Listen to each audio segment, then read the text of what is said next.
right. At the behest of our producer, Jason Kahn, here it is again. Go to it. Who wants to be MVP?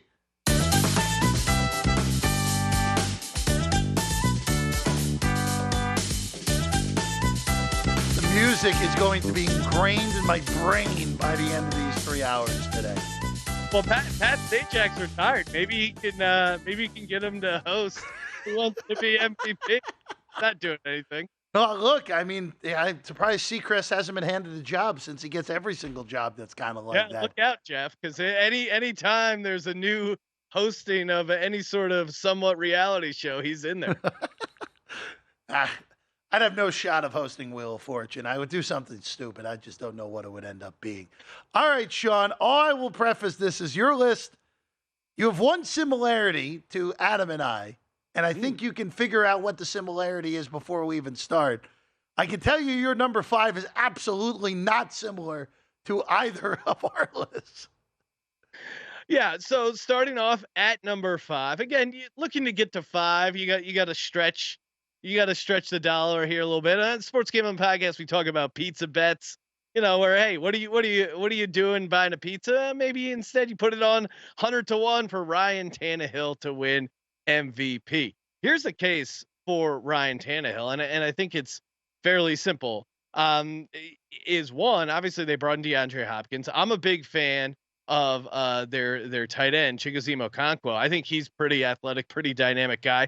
They have Derrick Henry, which he's not throwing a ton of passes to Derrick Henry. However, to be MVP, you probably have to be the number 1 seed. You probably have to get a good season out of Derrick Henry to help carry you to that number 1 seed. I do think Mike Vrabel is a pretty darn good head coach, and we've seen some spike years in points and in wins for the Titans. Like when the Titans are good, they have versions of them where they put up a bunch of points. Like they were close to being the number 1 seed a few years back. They were 4th in points. I think it was in 2020. So there is a ceiling of this Titans team. Again, it's 100-1 for a reason. You're in a super competitive AFC. However, I think that division is somewhat wide open. I do like the Titans because they're a veteran quarterback, a veteran head coach with a chip on their shoulder. I feel like the Titans are kind of coming in disrespected and a pretty soft schedule considering the AFC. And when you're looking at MVP stuff as well, or most points, most yards, etc., you get that bonus home game for the AFC. So 100-1, Ryan Tannehill. Let's go. Sean, I think I'd almost rather have Will Levis. I'm not gonna lie. I think I'd almost rather have Will Levis. You're crazy. You're crazy. Well, Sean, that statement is not debatable. I am crazy. That is true. Well, yeah, and I guess that's why he's priced out so far. People think Will Levis is going to take his job, but I think Tannehill has one good to maybe pretty good season left, and I think this is the year for him. Let's go to number 4. So this actually was an agreement with Adam Rosenberg. Your number 4, actually, Adam listed in the same spot. I also considered this number 4 as well, went a different direction at a 50-1 number, but you're going with the second-year guy out of Pitt who plays in Pittsburgh still. Yeah, a lot of continuity there for Kenny Pickett, Pickettsburg. And again, first, let's start off with a really good head coach in Mike Tomlin. We've seen seasons where Roethlisberger puts up a ton of points, ton of yards, ton of touchdowns, has a very good season there. They do play in a competitive division, but if you're looking for long shots, I think one, guys like Ryan Tannehill, guys coming off injury that kind of maybe surprise the market, or a guy going from year 1 as a starter to year 2 as a starter, aka Kenny Pickett, because that's when you could really see a nice jump up. We saw a massive jump up from Jalen Hurts last year, where he almost won the MVP when he went from year 1 as a starter to year 2 as a starter. Now, technically, it was his 3rd year, but second year in the offense, a lot of continuity in Pittsburgh. They brought in Isaac Seumalo, helped shore up their offensive line, and again with him as well. I think Najee Harris, pretty good running back to help carry you, get those touchdowns, get those wins.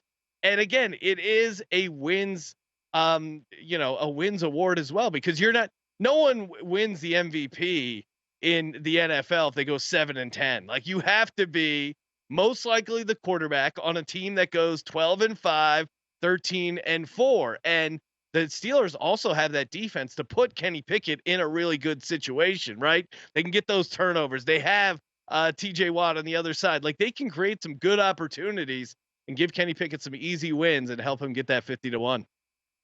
Let's go to number 3. This is the first non-quarterback we have seen listed tonight. And look, if there's going to be a non-quarterback winning the award, Christian McCaffrey is probably the only one who is capable of winning the MVP from the non-quarterback position this year.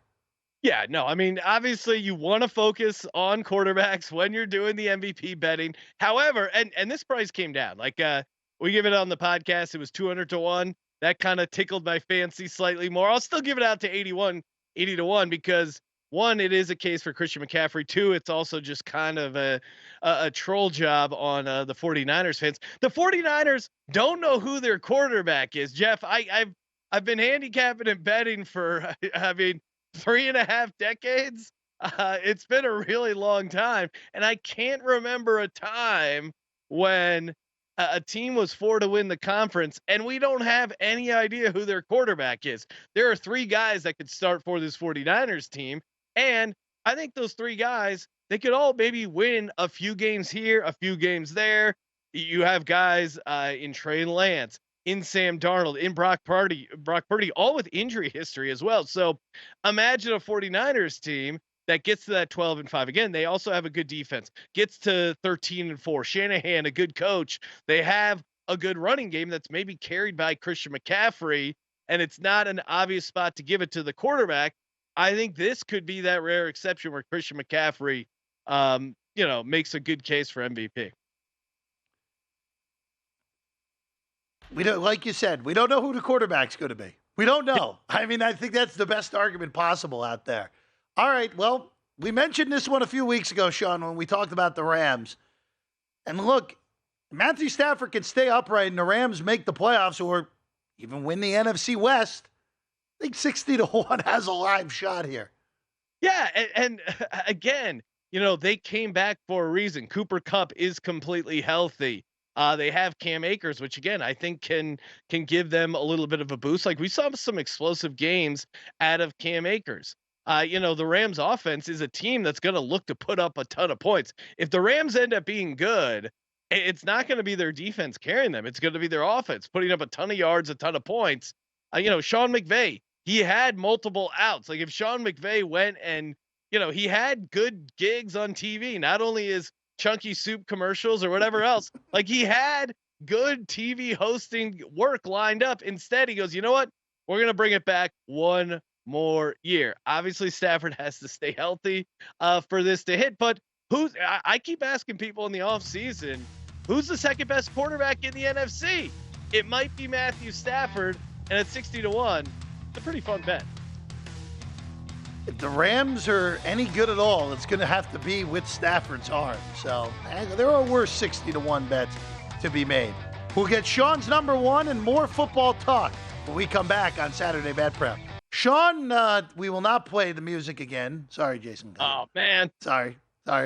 So your number 1 MVP selection at the moment is the same as mine and the same as Adam Rosenberg's earlier in the show, which means we just have to put this disclaimer out.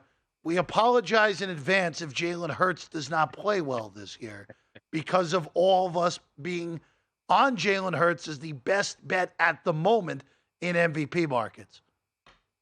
Yeah, I mean, hopefully we're not putting the old the jinx on Jalen Hurts. But again, Jalen Hurts, come on. All right, here's the case for Jalen Hurts, and it's a pretty easy case. One, every year Jalen Hurts has played football, he's gotten noticeably better as a passer. You saw it his last couple of years in college, and you saw it from his rookie to his second year, and then second year to third year. And look at that year he had last year. He lost 2 games. One was because of Bradbury tugging on their jersey and the field. And of course his fumble, that obviously hurt him, but he played pretty darn well in the Super Bowl at the highest level. And then he had one kind of fluky game loss against the Washington Commanders there. One involved Quez Watkins fumbling, the other one involved Quez Watkins missing a ball on a key third down. Not a huge Quez Watkins fan, but I am a huge Jalen Hurts fan. This guy just wins. Now, I know what you'll say, Jeff, or actually you wouldn't say that because you're on Jalen Hurts as well. You're a smart man. But the haters will say, oh, they're going to face a tougher schedule. Well, won't that mean you need to see more out of Jalen Hurts? I think it's a great situation because if he beats Patrick Mahomes in the regular season, if he beats Josh Allen in the regular season, I think they're going to be in a pretty good spot. Now, they've lost a couple guys on the defensive side. Maybe the Eagles have to pass more. I do think they are going to be passing slightly more than they did last season. The NFL, they couldn't get rid of the tush push. All the haters were trying to stop Jalen Hurts on 3rd and 1 and 4th and 1. You can't stop Jalen Hurts.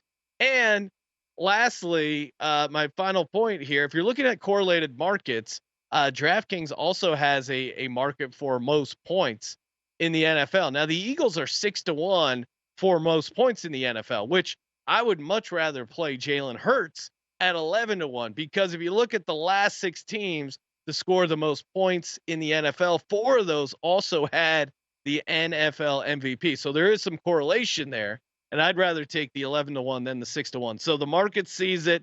I see it. Go Birds. Last year, Kansas City, 496 points was good enough for the most in the league. Mahomes, of course, won the award a year ago. You know, and again, I brought it up in the opening segment, what you said, like, I don't care that the schedule is more difficult. That doesn't matter to me, because if the Eagles are going to win the 13 games that I think they're going to, you're right. Jalen Hurts is actually going to be probably better than he was a year ago. The switching coordinator doesn't bother me. Johnson had so much of his hands on Hurts anyway and developing him anyway last year. So no problem with that. And go ahead, Sean. Yeah, just to tag on to that, normally switching offensive coordinators, you are a little concerned. One, they promoted within. To your point, he was the QB coach for the Eagles, but he's also been a childhood friend of Jalen Hurts. Like, Jalen Hurts considers this guy family, and he was the one, behind the scenes advocating, like, hey, we don't need to be conservative. We can let this kid throw it. I know he can make some special throws. So I think there's even, and I like Shane Steichen as a play caller. So losing him maybe hurts, but certainly as far as a guy who knows Hurts, knows how to get the most out of him, Brian Johnson, their new offensive coordinator, is the perfect man for the job.